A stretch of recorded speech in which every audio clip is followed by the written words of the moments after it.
Is the Easter Bunny coming? I hope the Easter Bunny takes some questions.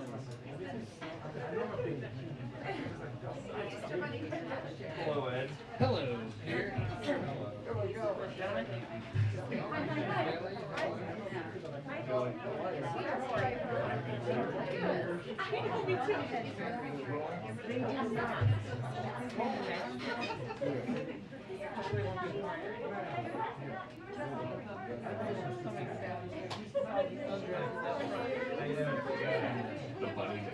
Unlike a time like 14. Yeah, perfect, right?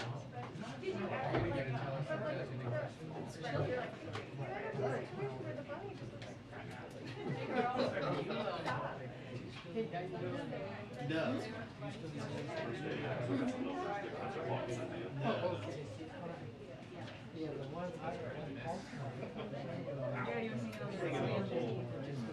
Yes,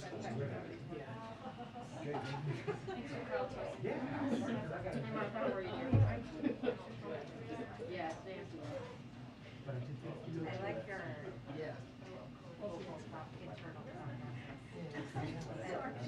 I like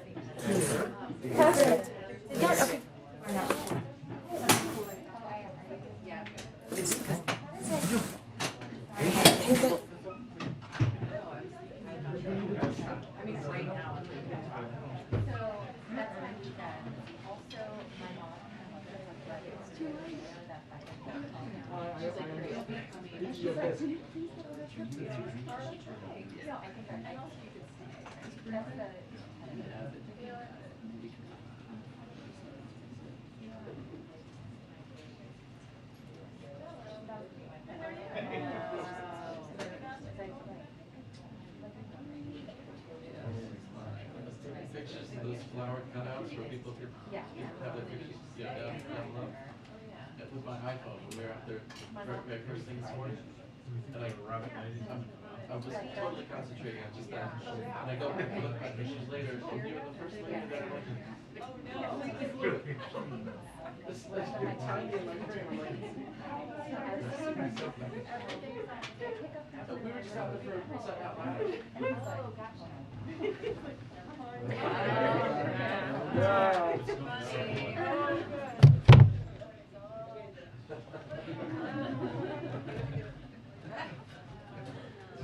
Is that the new press secretary? Who knows who's under here? No more bunny business. That's the line we worked on. Do you guys like it? Okay. Thank you for joining us, Easter Bunny. Are there sticks and carrots? Oh, Kelly. Coming with the fire today. I like it. Okay. Okay, a couple of items for you at the top. Happy Tax Day to those who celebrate, which we hope is everyone in the room. Oh, bring back the bunny.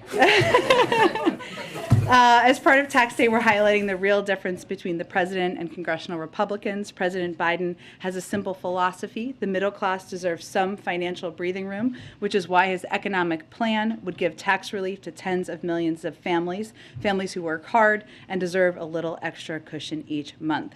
And the president believes billionaires should pay their fair share so we can invest in our economic future and cut the deficit. That's why he's calling on the top 1% of the top 1% to pay a minimum tax of 20%, when right now the wealthiest families can pay a lower average rate than teachers. And let me be crystal clear, the president will not raise taxes for anyone making under $400,000. The congressional Republican plan, however, as Senator Rick Scott outlined, couldn't be more different. Republicans on Capitol Hill are more than happy to pass a nearly $2 trillion tax giveaway to the wealthy and big corporations under the previous administration. But now, led by Senator Scott, Republicans want to raise taxes on the middle class, with one independent analysis showing their plan would hike taxes by an average of around $1,500 each year on 75 million American families, 96% of whom make under $100,000. That's the plan of congressional Republicans: tax hikes for the middle class, tax hikes for the wealthy and big corporations, President Biden disagrees. It's time to put the middle class first. Tomorrow, as you may know, the president is traveling to New Hampshire to highlight infrastructure investments to modernize our nation's ports and waterways and discuss how these investments will strengthen our supply chain, support local economies, and help cut costs for American families. American ports are a cornerstone of the United States economy, but outdated infrastructure and the COVID-19 pandemic have strained their capacity and jeopardized global supply chains, which has caused delays and passed costs directly to consumers. Thanks to the bipartisan infrastructure law, we now have $17 billion to upgrade, repair, and maintain our nation's port infrastructure. As the president continues to use every tool to help bring down prices for Americans, investments that strengthen domestic supply chains and move goods faster and more efficiently are critical to lowering costs for families. So during his trip tomorrow, he will visit Portsmouth Harbor, which is the only deep water harbor in New Hampshire and handles approximately 3 million tons and nearly $2 billion of cargo a year, including critical materials to support the local economy and clean energy production. The port recently completed a project to widen the harbor's turning basin and will receive funding from the bipartisan infrastructure law to maintain safe and efficient operations along the channel, both crucial projects to accommodate larger ships and heavier loads of cargo. Also wanted to note a bunch of scheduling things today. Today, we are pleased to announce that we will co-host the second Global 19 Summit virtually on May 12th, alongside Belize, Germany, Indonesia, and Senegal. The virtual summit will redouble our efforts to end the acute phase of the pandemic and prepare for future pandemics and other health threats. Our role in co-hosting the summit continues to continue to highlight American leadership in the global COVID response, with our provision to date of more than $19 billion in health, humanitarian, and economic assistance, and our commitment to providing 1.2 billion vaccine doses to the world for free, of which we've already delivered more than 500 million doses. And while we are dedicated to continuing to lead the global COVID response, we also need Congress to urgently do its part to fund the global COVID response. We have requested a supplemental funding package for our most urgent needs to get shots into the arms and to provide life-saving tests, treatments, and supplies. And we will obviously continue to work with Congress on getting that funding when they return. Finally, last thing is that we also announced that on March 12th and 13th, the President will host the leaders of the ASEAN in Washington, D.C. It will build on President Biden's participation in the October 2021 U.S.-ASEAN Summit, where the President announced $102 million in new initiatives to expand our engagement with ASEAN on COVID-19, promoting economic growth and more. And this will, of course, we'll have more to preview as we get closer to that trip. Josh, why don't you kick us off? Thanks, Jen. Happy Monday. Two subject areas. First, a federal judge in Florida says the CDC exceeded its authority with the mask mandate in airports. What's the White House position? The CDC recommended continuing the order for additional time, 2 weeks, to be able to assess the latest science in keeping with its responsibility to protect the American people. So this is obviously a disappointing decision. The CDC continues recommending wearing a mask in public transit. As you know, this just came out this afternoon. So right now, the Department of Homeland Security, who would be implementing, and the CDC are reviewing the decision. And of course, the Department of Justice would make any determinations about litigation. Secondly, Russia is expected to virtually attend meetings of the IMF and World Bank this week. Is that appropriate given the actions in Ukraine? And how should international organizations treat Russia? Well, the president has made clear that he does not believe we should be operating as business as usual, and he's made clear about his concerns about their participation in the G20.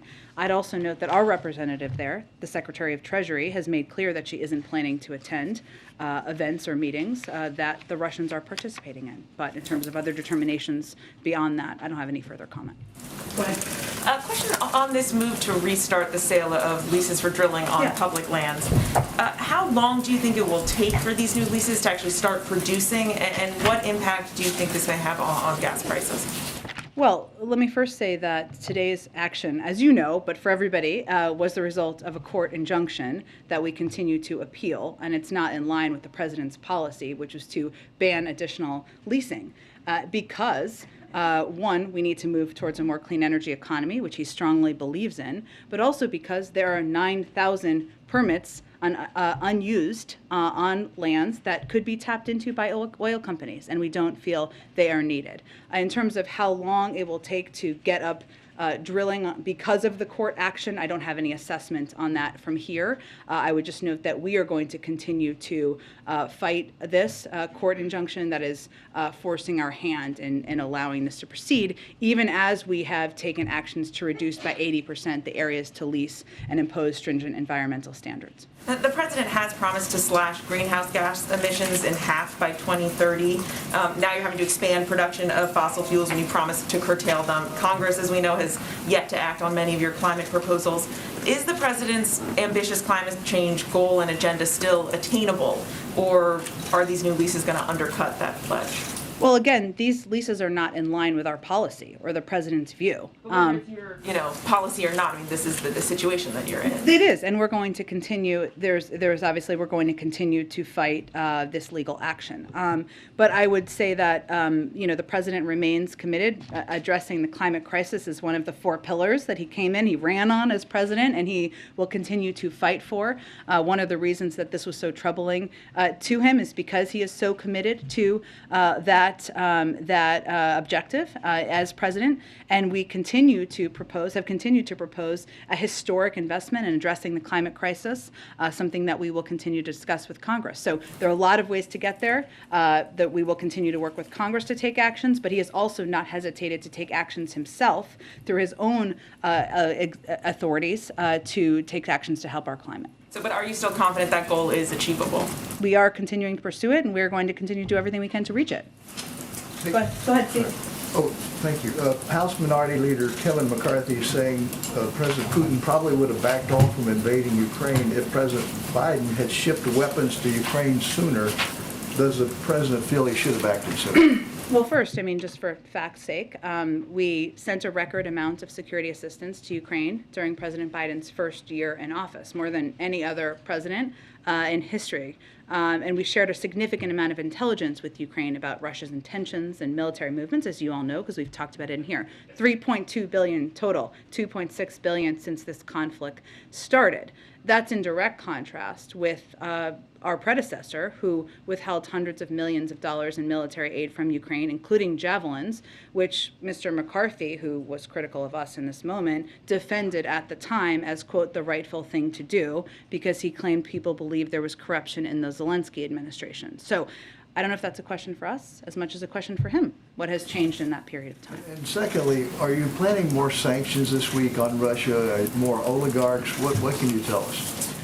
We are continuing to review and consider additional sanctions. It's been an ongoing process, but right now you will see us continue to expand our sanctions targets and to continue to take steps to both further tighten our sanctions to prevent evasion and put in place additional sanctions. I also wanted to note a couple of comments for anyone who questions, which probably isn't anyone in this room, but maybe, whether these sanctions are having an impact. One is by the chairwoman of the Russian National Central Bank, who said these sanctions are, quote, will now begin to increasingly affect the real sectors of the economy and, quote, practically every product. She also said that, quote, that sanctions are being tightened almost every day and, quote, the period during which the economy can live on reserves is finite, meaning these are really having the squeeze that the president, the Secretary of State, the Secretary of Treasury, and others have conveyed. But we are continuing to review, and I expect we'll have more in the coming days. Go ahead. Just to quickly follow up on the mask mandate being voided by this judge, what is the White House's assessment of what that means for travelers today? Well, it just happened this afternoon, and so the Department of Homeland Security obviously oversees the implementation of this, and they're reviewing it as we speak. So it's still in place right now? They're doing it as we speak. It just came out this afternoon, and if there are any updates while I'm out here, I'm sure we can provide them to all of you. Okay. And President Zelensky told Jake Tapper yesterday that he wants President Biden to visit Ukraine, and he believes that he will. You said last week there were no plans being made for President Biden to go. Is that still the case? That has not changed. What our focus continues to be on is providing Ukraine, the Ukrainian government, Ukrainian leaders, a historic amount of security assistance that's been adapted based on their needs and their successes on the grounds. And obviously, that can be attributed largely to the courage and the bravery of the Ukrainian leaders. But the second reason is because of the military assistance we provided. I would note, because I know this is an understandable question you all have asked, that if anyone were to go, there's no plans for the president to go. So let me just reiterate that. But we would not outline from here or anywhere from the government who, if, and when for security reasons. So we wouldn't have any details to preview regardless. Is the president considering granting President Zelensky's request to make Russia a state sponsor of terrorism?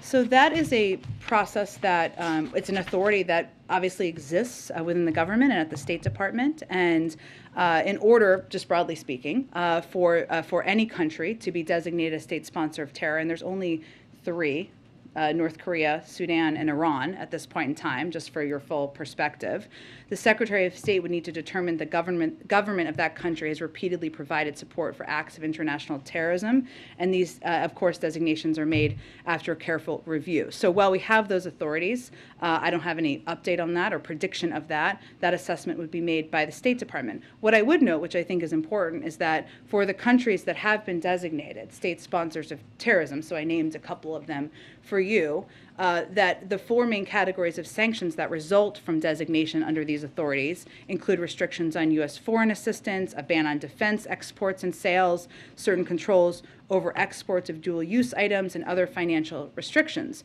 And what we've already done to date is, of course, impose significant financial sanctions, export controls, and curtailed restrictions on financial assistance. So when you're thinking about the impact, these are already a lot of steps that we've taken, but I have nothing to predict on that front. That's a process that would have to be reviewed through the State Department. Okay, last question. Russia warned the United States last week to stop arming Ukraine or risk unpredictable consequences. What does the U.S. believe those consequences would be? Well, we're not going to comment. I'm not going to speculate on empty threats or threats by President Putin or by Russian leadership. What we have done here is done exactly what the president said we would do from the beginning, which is to, if they invaded, we would be providing significant security assistance, economic assistance, and support to the Ukrainian people. And we're going to continue to do exactly that. Go ahead. I want to belabor this only because we've heard from the airlines, from airport passengers. There may be people sitting in an airport bar watching right now wondering, if they're boarding a flight tonight, is the mask mandate still in place? We're continuing to recommend people wear masks. I don't have any update. This just came out through the courts just this afternoon. And as soon as there is an update, we will provide that to all Is of the you. White House anticipating an announcement by Homeland Security tonight? They are assessing it right now, and as soon as they have an assessment and an update on additional steps, they'll make that available. But if the DOJ, say, doesn't stay the order tonight or first thing tomorrow morning, are passengers I supposed to understand go why back? you're asking, and certainly no one here is trying to provoke uncertainty with passengers. We also think the mask mandate should be in place and that it's safer for individuals who are flying to continue to wear masks. So we would say to anyone sitting out there, we'd recommend you wear masks on the airplane. And then as soon as we can provide an update from here, hopefully soon, we'll provide that to all of you. 2 more related CDC things. Yeah. In the ruling, the judge said that she accepts the CDC's argument that masks limit COVID spread. But that alone is not sufficient to overcome what she concludes is a rule that exceeds the agency's authority to put it in place. The administration believes otherwise, right? Otherwise, we wouldn't have put it in place to begin with. So that potentially is the crux of an appeal or an attempt to stop. Well, again, I would leave that to the Department of Justice. But what we announced last week was just a 2-week extension in order to have time to assess. What we've all seen is rising cases and make an assessment and recommendation with that in mind. So, of course, it's disappointing. There's another issue the CDC is in the middle of that's troubling some Democrats, and that is, of course, the impending end of Title 42. Gary Peters, who chairs the Homeland Security Committee, another Democratic senator today suggesting he has doubts about ending Title 42. Says that Secretary Mayorkas is scheduled to be there for a budget hearing, I believe, later this month or next month. What more, though, is the administration sharing with these Democrats and Republicans, but notably a handful of Democrats who say they don't see a firm plan, they want more details, and the administration seems to be rushing into this with no sense of what the repercussions could be. Well, I think it's important to remember this is not an immigration authority for anyone who has concerns about it, nor is it an immigration plan. We've never said it was. It is a health authority that Congress gave the CDC authority to make a determination about whether it needs to stay in place or not. There is no question we have a broken immigration system. There's more we need to do. We've been saying that from the first day the president took office. And anyone who wants to work on that, Democrats, Republicans, anyone, how we can put smarter security in place, how we can have an asylum processing system that works, we would love to do that. But what is happening right now is they're essentially holding hostage funding for COVID. And we are going to run out of funding, we are already running out of funding, for key programs. So our issue here is let's move forward with the COVID funding. We're happy to have a discussion about the broken immigration system. We agree it's broken. Let's work together on addressing that. Say that because there's this amendment to the COVID plan that would put it. I say that because that's the root issue here, isn't it? I mean, anyone who's raising concerns, they're tying it to the COVID funding. Republicans are, but you get a handful of Democrats who aren't necessarily I supportive understand of that, but we're also happy to work with anyone on immigration reform and any concerns they have. But it sounds like the answer is, if you've got concerns, you, Congress, do something about it. Well, Here's what happens on May 25th once Title the president 42 is put gone. forward a bill his first day in office. It's not you do something about it. Let's work together on it, and we're happy to do that. You have different ideas. You want to talk about how to move this forward. Let's do that. At the same time, what's happening is this COVID funding, which means people who are uninsured are not going to be able to get access to treatments, to vaccines. We're not going to be able to get the fourth booster shot to everybody. We're not going to be able to get the treatments for immunocompromised. So that's where we're at, and that's why it's important to move that funding forward. And yes, our system is broken. Let's address it. But this is a health authority, not an immigration authority. Go ahead. Thank you, Jen. You said about this mask ruling out of a federal court in Florida that it's a disappointing decision, and you say you continue to recommend that people wear masks. Why is it that we can sit here in the White House briefing room with no masks, but people can't sit in an airplane cabin with no masks? Well, Peter, I'm not a doctor. You're not a doctor. That I'm aware of. If you're a doctor, I wasn't aware of that until today. Right. Okay, not a doctor. Just making sure. I don't know. And Nor do you play one on TV. nor does he play one on TV. There you go. Most days. But these determinations, remember the masking guidance is green, yellow, and red. We are currently in a green zone in Washington, D.C., so they're not recommending it. Some people can still wear a mask if they want to. Many people do, or wear them in meetings, or wear them at certain times where you're going to be around or sitting close to people, or maybe you have an immunocompromised parent or friend, and so people make that decision. And this is based on health considerations and data that the CDC looks at about transmissibility as we've seen an increase in cases on airplanes. Then would the president support if a flight is leaving from an airport in a green zone, those people don't have to wear masks? Again, Peter, there's been long a difference from the beginning about people on an airplane and in federal transportation vehicles and situations than where they are in locations like we here continue to be in Washington, D.C., a green zone. But what we'd asked for, I think it's important to remember, is a 2-week extension, or not asked for, what we had announced was a 2-week extension to look at the data and make recommendations based on the data and the science about whether it should be continued or not. Okay, on a different topic, we have new reporting that at least 23 people apprehended at the southern border in 2021 are on the terror watch list. Why do you guys think it is that somebody on a terror watch list would want to get into the United States undetected? Well, I can't make an assessment of that, but what I can tell you is that your data you're citing here means the Border Patrol was doing their job. I mean, So they 62 apprehended people at the border. 2,000 illegal immigrants a day got away last month. Are you saying that you can say with certainty none of them are on a terror watch list? Here's what we're talking about, encounters we know and of a suspected terrorist attempting to cross the southern border. They're very uncommon.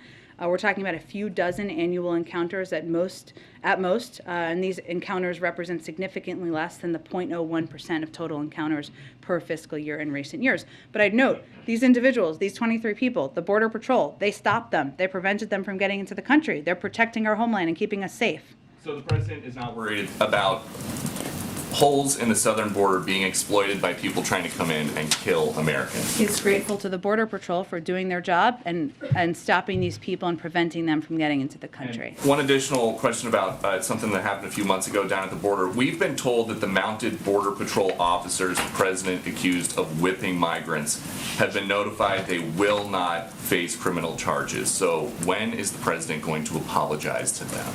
There is a process and an investigation that's gone through the Department of Homeland Security. I don't have any update on that. The president said that they were whipping people, which would be a criminal offense, and they've been told they're not going to be criminally charged. And there was an So investigation into that, and I'll let the Department of Homeland Security announce any conclusion of that investigation. You accuse these officers of brutal and inappropriate measures. Now that they've been told they will not be criminally charged, will you apologize? And Peter, there was an investigation into their behavior. So that investigation is playing out. Whenever it's going to be announced, the Department of Homeland Security will announce that, and I'm sure we'll have a comment on it after that. Go ahead. Back on the mask issue, as the debate is going on about next steps, Yeah. is there any concern in the White House that this issue, now that there are some Americans who are aware of this ruling by the Florida judge, that it could prompt some of the tensions we've seen on airplanes in recent months until there's a resolution? Yeah, Kelly, it's a great question. Obviously, what we're trying to do, what we would encourage is calm in all cases. And because this ruling just came out this afternoon, I know the objective of everybody involved and all the necessary authorities in government is to make a determination about next steps as quickly as possible. So that's certainly our hope, and we want to do everything we can to prevent that. On the oil leases, does the president see any secondary benefit to the fact that, even though this is not his policy objective, that there could be some additional production that could help, given the fact that gas prices are high and there has been a push to have additional production because of the war in Ukraine, even though it's not his policy objective? I can tell you from talking with him about this morning, he does not. He believes that, as he announced, and he remains committed to the ban he called for on the expansion of leasing on federal lands, in part because he wants to move toward a clean energy economy, and he is very committed to that and address climate change, but also because there's 9,000 unused leases that can be tapped into and used, and we certainly have encouraged oil companies to do that to help address, exactly as you said, the need to get more supply in the marketplace. Does he see this move by the Department of Interior as going against his campaign pledge? Well, he knows that it was the result of a court injunction, as you heard Secretary Holmes say, and so it was her hands were tied in many ways, as they can be by legal requirements. But what they did, which he certainly supported, was take steps to reduce by 80% the areas to lease, and they also imposed stringent environmental safeguards in order to take additional steps, even as the court injunction made them take these steps. You did not mention Cuba as a state sponsor of terror. Should we read into that? I did not mean to not mention them. I wanted to cite some examples just to give people a sense of how few there are and what kinds of countries. I wasn't meant to. You're not lifting. I'm not announcing new policy. No, I'm not. I'm not announcing new policy. I just wanted to give an indication of what that is and how limited the number of countries are. Go ahead. Thank you. This is a question that comes from one of my colleagues who's reporting in Ukraine right now. He is wondering, as conditions in Mariupol continue to disintegrate, is the United States considering any creative ways to help the Ukrainians who are under siege? For instance, sending in third country planes or planes from a neutral organization like the Red Cross to get relief in there. So you mean humanitarian relief? Yeah. We are engaged with surrounding countries, with aid organizations, about a range of ways to get aid and assistance in. And obviously, from the start of this, if there was an allowance or an implementation of these humanitarian corridors, it would have helped enable. But we can't talk about a lot of those things from here, but we are going to continue to take steps to provide humanitarian assistance in every way that we can. I would note, you didn't ask this question, but just one other little update. There were 4 planes that arrived of military assistance over the course of the weekend. Another one is supposed to arrive today, if it hasn't already, from the $800 million package the president announced. So just to give you a sense of our efforts to continue to get more assistance in. And completely unrelated, but today on a background call about climate policy, an administration official said that the White House is in touch with a wide range of members of Congress about a reconciliation package. So are negotiations ongoing for Build Back Better or Building a Better America or whatever you're calling it now? And are you talking about it? We are talking about it, whatever you call it, a reconciliation package, including getting a historic investment in climate, including lowering the cost of child care, elder care, and healthcare, taking all of these steps that the president has been committed to. These conversations have been ongoing over the course of the last several months. And is Joe Manchin involved in those conversations? Who are you talking to? We're talking to everybody across the board. I'm not going to name all the names, but they're all included, Democrats across the board who want to get this done. Go ahead. Is the U.S. moving any closer to reopening its embassy in Kyiv now that Spain is joining France, Italy, and others in doing so? Well, certainly that's our objective, is to open it. But what we are evaluating is obviously security considerations and when the State Department is prepared to do that. So when we look at kind of who should go first and how many people and when, but it's all done through the State Department, and they make those initial recommendations about when to return. But that certainly is our objective. Obviously, having a diplomatic presence on the ground is important. Just one more thing. President Zelensky says the Russians have begun their offensive to take control of eastern Ukraine. What is the administration's assessment of what's happening there now? Well, I know that my Defense Department colleague just did a briefing, so I'd really point you to the Department of Defense for any kind of on-the-ground updates. Go ahead. Yesterday on CBS, Senator Kuhn said that without the West coming more forcefully to Ukraine's aid, he said, quote, "I deeply worry that we will see Ukraine turn into Syria." Does the president share that concern? That's not words or a phrase the president would use or we would use from the United States. Obviously, what we've seen to date is the Ukrainians bravely fight back against the Russians and win essentially the Battle of Kyiv and continue to fight back against their efforts across the country. We've known and predicted that they would move their ground game to eastern Ukraine, which is exactly what they've done. And we also have known and predicted, and when Jake Sullivan was here just a week or two ago, he also conveyed that that Moscow was likely to launch air and missile strikes across Ukraine to cause military and economic damage. That's what we're seeing in Lviv and other places at this point in time. But what we've seen, I think, is them behave bravely with huge courage, and they have had the success in pushing back against the Russians because of that, but also because of the military assistance provided by the United States. So no, we would not share that assessment. And on the diplomatic front, is the administration any closer to naming an ambassador to Ukraine? I certainly understand the question. I don't have any update on that at this point from here.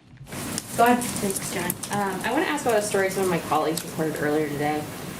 Some allies of former President Trump have been pressing for state houses around the country to pass resolutions rescinding electoral college votes for President Biden and to bring lawsuits that seek to prove baseless claims of large-scale voter fraud. Legal experts have called this effort preposterous, but is an organized push among those allies to decertify the last election something this administration is monitoring or concerned about? Well, I would say that there have been dozens of court cases that have not been won by our predecessor and people who support him in an effort to overturn the outcome of the last election. And our focus is on governing for the American people, delivering for the American people, and less on focusing on what he and his people are up to. Go ahead. Yeah, thanks, Jen. I wanted to follow up on the question earlier regarding Senator Kuhn's comments. Yeah. One of the points he was making was that the U.S. needs to have a conversation about sending U.S. troops to Ukraine. He told Face the Nation yesterday, quote, "The American people cannot turn away from this tragedy in Ukraine. I think the 21st century turns on how fiercely we defend freedom in Ukraine, and that Putin will only stop when we stop him." What's the White House's response to this suggestion from the senator that the U.S. needs to start having a conversation about maybe sending troops to Ukraine? And does the president agree that Putin will stop when we, the U.S., only when we, the U.S., stop him? Well, what I would say is, one, Senator Coons is a close friend of the president and the administration, and we just respectfully disagree with his proposal. The president continues to, has no plans to send troops to fight a war with Russia. He doesn't think that's in our national security interests, in the interests of the American people. And so what our focus has been on has been obviously providing this historic amount of security assistance, military assistance, weapons to the Ukrainians that has helped them effectively fight this war, and economic assistance as well. This is also strengthening their hand at the negotiating table, even while we are putting in place a historic package of economic sanctions that, as I noted earlier, even the head of the Russian central bank is noting the devastating impact of these sanctions on the Russian economy. So that has been our strategic focus. Of course, we support the Ukrainians in every way possible, but the president is not going to fight a war with Russia. Go ahead. The president has done or will do a lot of travel in recent days to places where so-called House frontliners are running for re-election. And I wanted to know if you could talk about how much political considerations are weighed or taken into consideration when the White House decides where to send the president. And also, if what kind of an impact you think, if any, will his discussion and promotion of things like the infrastructure law will have on voters as well? Well, I'm always careful about what I get into about politics from up here. I've learned my lesson. But what I will say is that the president is proud to go out in the country in blue states, red states, purple states, to talk about his agenda, both what he has achieved, including the bipartisan infrastructure law that is rebuilding roads, rails, and bridges, and replacing lead pipes around the country, expanding broadband access across the country in communities, no matter what your political party is. And he's also proud to go out and talk about his economic agenda that he's still fighting to get passed, which includes child care, health care, elder care, and reducing costs. And his view is that for anyone out there, when they're out there, senators or members of Congress who are going to be talking to their communities, that standing up for his agenda and standing up for this agenda that will make the American people's lives better is a winning argument. So I would say I'm not going to overly note the political sway of districts or states, but he's always said he wants to be the president for all people, govern for all people, and that means talking about his agenda in red, blue, and purple states. Go ahead. Jennifer, going back to coronavirus, some of us recently here and around the country have been taking home tests to diagnose ourselves. And when those come up positive, those aren't always reported to public health, and sometimes they can't be. Sometimes they won't even accept that. Mm-hmm. Do you believe that we have an accurate sense of the spread of the coronavirus right now? Well, I think what's important to remember is that how CDC continues to track COVID cases that are reported, they do it really through hospitalizations and death. And those numbers around severe disease come directly from hospitals and states. And what we're seeing through those is that we're at the lowest level of hospitalization since the start of the pandemic. I believe we're still at that point in time. So we certainly encourage people to share their test results and contact their doctor because they may be eligible for Paxlovid or any other therapeutics. But beyond that, as I think I would note when we put out the president's 100-page plan, we noted that our focus was really on hospitalizations, deaths, and severe cases, even as we're encouraging people to report testing for contact tracing and other purposes when they test positive. On Title 42, there is a bipartisan group of senators, including Sinema, Manchin, some who are at risk, including Senator Kelly, who are proposing the idea of letting the Surgeon General certify when the public health emergency has ended. Is that something the president would consider, and then why or why not? Well, Congress gave the CDC the authority, so. In that, and I'm wondering if you're open to that idea. Well, I don't have any prediction of that at this point. The CDC is the public health authority for the country, so I don't have any more predictions. Go ahead. Japanese Prime Minister Kishida just announced Japan taking in a group of refugees, which is really a big deal for Japan. And the Foreign Minister Hayashi flew back a group of refugees from Poland to Japan. Is the administration aware of that? And then also with the trip to Japan next month, any update on whether an interview with the president is in offing? It's an interview pitch. Okay. I said, an interview with whom? I like your style. We certainly welcome and applaud the actions of Japan, the Japanese leadership, and are grateful to their steps in taking in refugees and their humanitarian support through this conflict. And they're an important partner, as you know, and have been a part of important meetings on the conflict in Ukraine in recent months, including on the president's last trip to Europe. I will certainly take under advisement your request. Go ahead, Eugene. Thanks, Jen. There have been kind of a growing rumblings among economists about the R-word recession, that coming possibly. The R-word. The R-word. I was like, where are we going with this? Yes. And I guess I'm just curious how the administration is viewing the possibility of that and what kind of conversations are happening right now about a possible recession. Well, we continue to believe, our economists most importantly, that the United States economy will deal with challenges ahead from a position of strength because of the president's economic plan. It's important to remember we created more jobs last year than any other year in history. We obviously have a very low unemployment rate in the country, and we've seen wages go up in a number of areas. I would note that there was a Goldman Sachs, we may be referring to this, the Goldman Sachs analysis, and even in their analysis, they said, quote, "We still do not see a recession as inevitable. However, particularly since the Fed's goal of cooling the economy while avoiding a recession will be helped by post-COVID normalizations in labor supply and durable goods prices." So our view is we're in a period of historic job growth, strong business investment, strong consumer and business balance sheets, and normalizing supply chains. Those are all good signs for the economy, but obviously we'll continue to monitor any concerns we have about where things are headed. And if inflation continues to rise, what are the concerns about that? It feels like that would make it a lot. Well, the Federal Reserve continues to project that it will moderate by the end of the year. And we support their steps they've announced to recalibrate, and we've already seen some of those actions taken, but really it's under their purview, so we would point to their projections. Go ahead. So just a follow-up on Title 42. The issue that Democratic senators have brought up is that there isn't a detailed plan, they think, to deal with the expected rise in migrants at the border.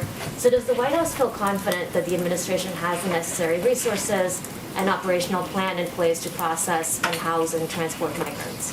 Well, I would point you to the fact that the Department of Homeland Security put out a plan that they briefed members on when we announced the timeline or the implementation period, an extended period that wasn't immediate at the time. That includes surging resources and making sure we had the type of resources available to meet any needs. So they did put out a preparedness plan at the time, but we're going to have continuing conversations, and we certainly welcome any engagement to do that. Our issue is more the hooking it with COVID funding because of the devastating impact that would have on communities across the country.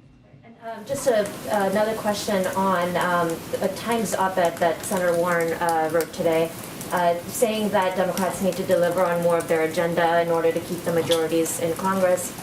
Do you agree with that premise? And at this point, I know you named a few of the legislative priorities already in the briefing, but are there top 3 priorities that the White House feels they can actually get done before the midterms?